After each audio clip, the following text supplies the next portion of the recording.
La femme du déva entendit son mari rentrer de bonne heure. Mais pourquoi rentres-tu de bonne heure, mon mari lui fit-elle. Oh, si tu savais, ma chérie, si tu savais. Le déva prit son chien céleste et lui fit un bisou, le reposa, le regarda ensuite et s'éloignait, car le chien céleste ne pouvait pas supporter très longtemps la laine du déva.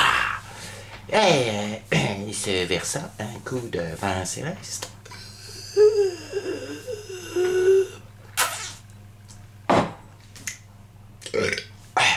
Exprima la félicité et regarda sa femme dans les yeux en lui disant « J'ai du mal, ma chérie, j'ai du mal. » De quoi? Tu as eu une mauvaise journée dans notre cité des grains de plomb, d'or et d'argent, de notre cité de l'Empire, au ciel et au firmament le plus étoilé que l'on puisse trouver dans tous les territoires connus et même inconnus.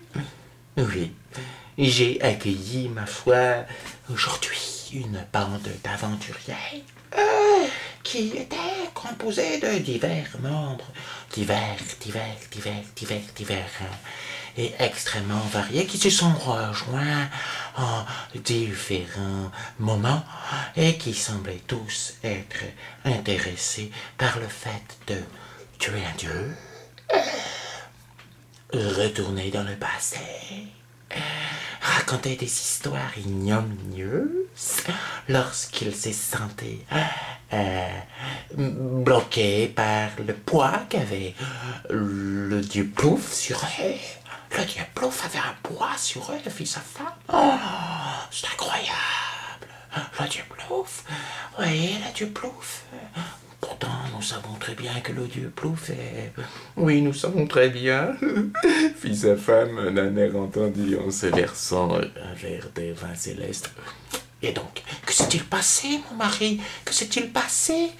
Eh bien, voilà, il cherchait un moyen de revenir dans le temps, de comprendre comment ils en étaient venus là. Il y avait de nombreux personnages.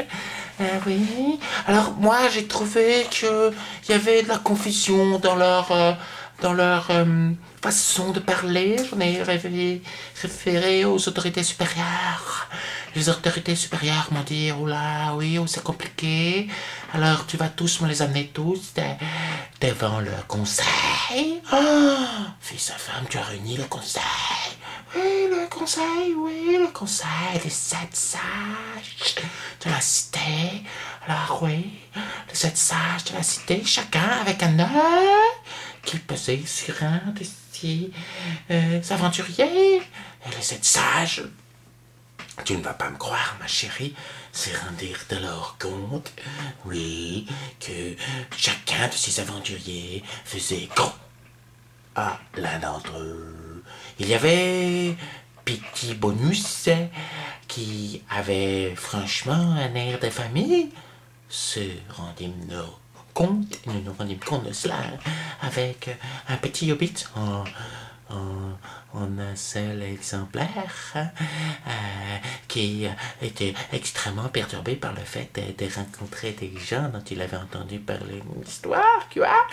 Il y avait aussi un elfe assez jeune qui était très subjugué par Galadriel,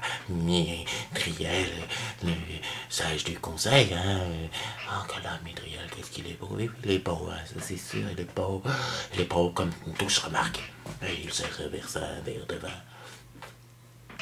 de l'Empire, commençant à acquiescer sévèrement le coup. Bref, et ils ont tous trouvé un écho, quoi.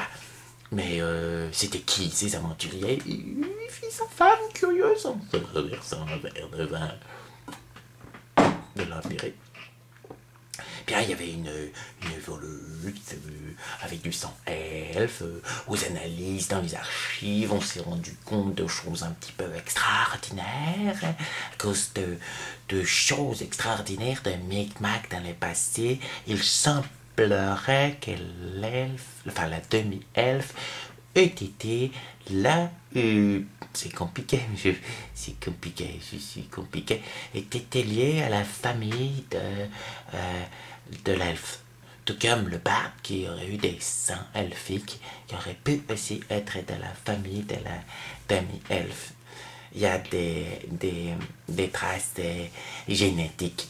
Ah, tu emploies le mot génétique? Mais nous sommes dans un monde médiéval fantastique.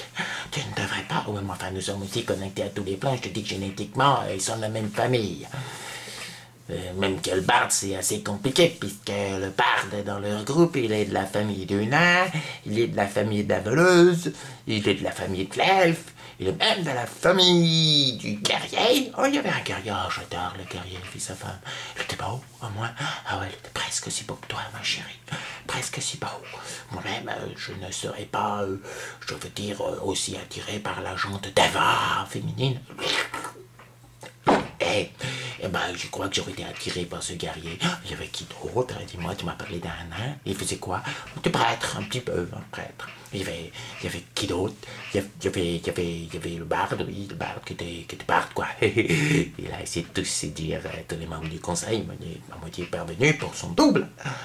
Chose étrange, d'ailleurs, parce que pour séduire son double, il faut à peine avoir plus de charisme que, je ne sais pas, un elfe doré. Enfin, bon, non, je crois que j'ai oublié. Ah si, il y avait un paladin.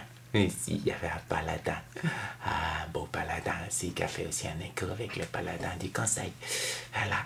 Mais qu'a décidé le conseil? Le conseil a décidé que ces gens étaient peut-être dans le temps les fondateurs de la cité. Il y avait des traces, il y avait des échos.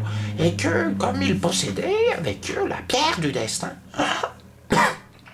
puis sa femme, en reprenant un verre de vin céleste, la pierre du destin. Oui, la pierre du destin. Oui, ça fait la pierre du destin. Mais où l'ont-ils eu? Ben, c'est ça le mystère, parce que ça a été ramené par un petit du futur, mais ça a été trouvé par les aventuriers du passé, entre-temps. Et personne ne savait. Surtout qu'on a ramené du futur un de ceux qui étaient vraiment dans le futur, qu'on ne savait pas où il était, il rejoint un peu un statut divin, l'elfe. Par contre, on n'a pas ramené le hobbit, qui, lui, était à la fois vieux et petit. Ouais. Ben ça, tu sais, ma chérie, c'est avec les histoires dans le temps, c'est compliqué, on était tranquille jusqu'à présent. Alors qu'a décidé le conseil? Le conseil a décidé qu'il renvoyait tout le monde dans le temps. Hein? Tout le monde? Oui, le conseil, dans sa grande sagesse, a décidé de renvoyer tout le monde dans le temps pour qu'ils fondent la cité. T'es sûr que c'est eux qui ont fondé la cité? Dans les membres, dans les sages du conseil, si je ne me trompe, il n'y a guère de nains. Oui, ça c'est étrange, mais qu'est-ce que tu veux? On a quand même une sorte de, de petit être à tête de poulpe. Peut-être qu'il est devenu ensuite un petit être à tête de poulpe, le nain. Bien, mais qu'est-ce qui te perturbe autant, mon chéri? Eh bien, ce qui me perturbe autant, ma chérie, c'est que c'est moi qui ai été choisi pour les envoyer dans le passé et pour leur expliquer leur mission. Et ma foi, ça a été difficile parce que franchement, ils n'ont cessé de me poser des questions, de me harceler, surtout le petit qui s'accrochait à ma jambe. Et puis ils avaient aussi un bébé minotaure dont on nous a confié la charge. Et donc il va falloir s'occuper parce que nous, des fois, nous ne pouvons pas avoir d'enfant, toi, ma femme et moi. On va devoir s'occuper d'un bébé minotaure. Oui, mais tu m'avais pas dit que c'était un bébé cyclope au départ, hier, quand tu... Oui, mais les sages de la cité trouvaient que c'était pas très joli, qu'il ait seulement un œil, alors ils l'ont transformé en bébé minotaure. C'est plus un symbole de force. Mon Dieu, à qui le dis-tu, ma chérie? Et tu pars quand, mon chéri? Je pars tout à l'heure pour les envoyer loin dans le passé, à une période trouble. Comment ça, une période trouble? Les oracles ont dit que le voyage pouvait avoir une brèche en ce moment, mais qu'il y avait une possibilité que nous trempions de chemin qui était de l'ordre de 14%. 14%, c'est beaucoup? Ouais, c'est beaucoup. Et pourquoi c'est toi, mon chéri? Parce que je leur ai dit merde quand ils m'ont demandé de le faire et qu'ils aiment pas qu'on dise merde. Oh putain. Marc, ça me fera peut-être des vacances. Tu les vas en finissant de picher. La semaine prochaine, le retour dans le passé.